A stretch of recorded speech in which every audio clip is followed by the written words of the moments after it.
लोकसभा चुनाव के घमासान में हमारी नज़र एक ऐसी रैली पर थी जो हरियाणा की सियासत की तस्वीर बदलने का मादा रखती थी। ये रैली हरियाणा की अगली सरकार का बेस पॉइंट बनने का मादा रखती थी, गुंजाइश रखती थी। ये रैली ना प्रधानमंत्री मोदी की थी, ये रैली ना योगी की थी, ये रैली ना राहुल गांधी की थी, ये रैली ना प्रियंका गांधी की थी, ये रैली ना भूपेंद्र हुड्डा की थी, ये रैली ना दुष्यंत चौटाला की थी, ये रैली ना मनोहर लाल खट्टर की थी। ये रैली एक हल्के की थी और इस रैली ने कल ये साफ कर दिया कि अब हरियाणा की सियासत में क्या होने वाला है। हम बात कर रहे हैं कोसली की रैली की, हम बात कर रहे हैं राव इंद्रजीत की। 2019 के चुनाव में दीपेंद्र हुड्डा कोसली में 75,000 की मात खाने के चलते अपना चुनाव हार गए थे और भूपेंद्र हुड्डा के साथ साथ दीपेंद्र हुड्डा की हार ने कांग्रेस की कमर तोड़ने का काम किया था और बीजेपी ने हरियाणा की 10 सीटों पर कांग्रेस का सुपड़ा साफ किया था। इस बार भी कोसली विधानसभा क्षेत्र पर सबकी निगाह लगी हुई थी। खुद दीपेंद्र हुड्डा ने कोसली को सबसे ज्यादा बड़े फोकस पर रखा था।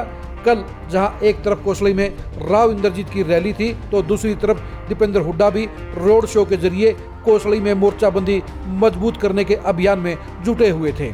लेकिन ये सच्चाई है कि दीपेंद्र हुड्डा तमाम कोशिशों के बावजूद भी 75,000 की लीड को महज 12 से 15,000 कम करने में अभी तक सफल हुए हैं।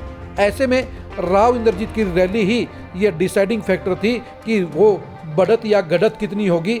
अगर राव इंद्रजीत एक भड़कता हुआ भाषण दे देते, अगर राव इंद्रजीत कोसली में आकर ये कह देते कि उनकी साख का सवाल है और इस बार बढ़त बीजेपी प्रत्याशी अरविंद शर्मा की 1 लाख वोटों की होनी चाहिए, एक एक वोट मोदी को पड़ेगा, एक एक वोट मुझे पड़ेगा, तो उन हालात में कोसली में जबरदस्त कंठ पैदा हो जाता और दीपेंद्र हुड्डा के लिए मुसीबतों का पहाड़ खड़ा हो जाता। लेकिन ऐसा हरगिज नहीं हुआ। पहली बार राव इंद्रजीत अलग मूड में नजर आए, पहली बार राव इंद्रजीत अलग मोड में नजर आए और उन्होंने ना तो कांग्रेस पर प्रहार किया, उन्होंने ना हुड्डा फैमिली पर प्रहार किया और ना ही कोसली के लोगों को खुलकर वोट देने का आह्वान किया। राव इंद्रजीत ने कोसली में अपनी जिंदगी का सबसे फीका भाषण देने का काम किया।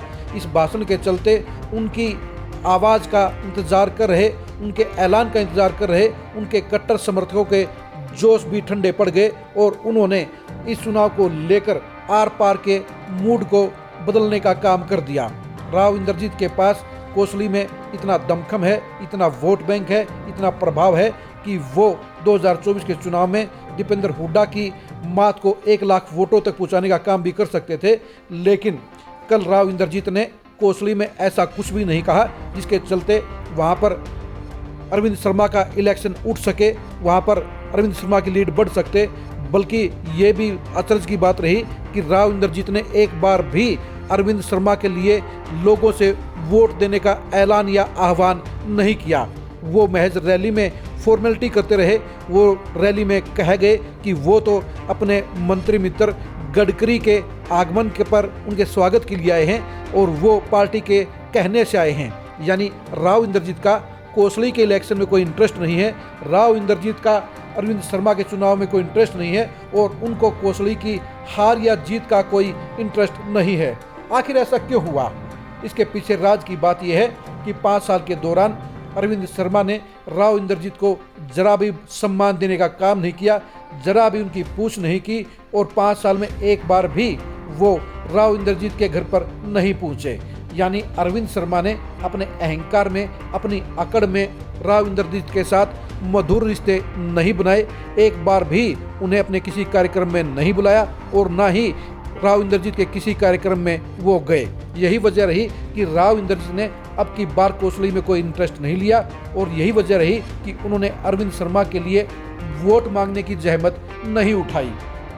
राव इंद्रजीत के भाषण ने कल ये तय कर दिया कि अब दीपेंद्र हुड्डा को कोई खतरा नहीं है, बल्कि ये भी कह सकते हैं कि राव इंद्रजीत ने कल बैठे बैठाए ही दीपेंद्र हुड्डा का 50,000 वोटों का जुगाड़ कर दिया है। 50,000 वोट इसलिए कह सकते हैं कि आज की तारीख में दीपेंद्र हुड्डा ने लगभग 15 से 20,000 वोटों की लीड कम की है और अगर राव इंद्रजीत यहाँ पर आर पार का ऐलान कर देते तो फिर वो लीड जाकर 90,000 से 1 लाख भी हो सकती थी।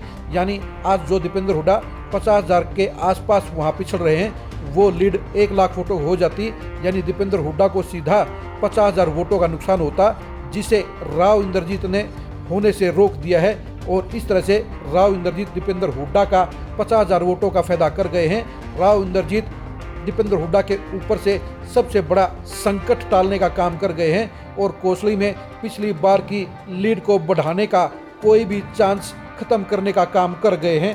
यही वजह है कि राव इंद्रजीत की ये रैली पूरी तौर पर दीपेंद्र हुड्डा को बम्पर फायदा देने का काम कर गई है और अरविंद शर्मा की चुनावी संभावनाओं के बीच में दरार डालने का काम कर गई है।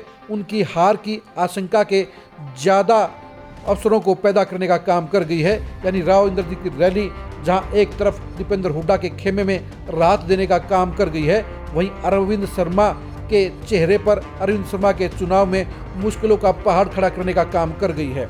कोसली के वोटरों के मिजाज को जानने के लिए आप खरी खरी न्यूज़ के साथ बने रहिए।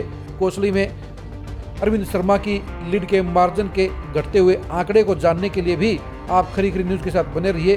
रोहतक लोकसभा सीट पर दीपेंद्र हुड्डा और अरविंद शर्मा के बीच चल रहे घमासान के अंजाम को जानने के लिए भी आप खरी खरी न्यूज़ के साथ बने रहिए। आप हमारे फेसबुक पेज को फॉलो कीजिए, आप हमारे यूट्यूब चैनल को सब्सक्राइब कीजिए।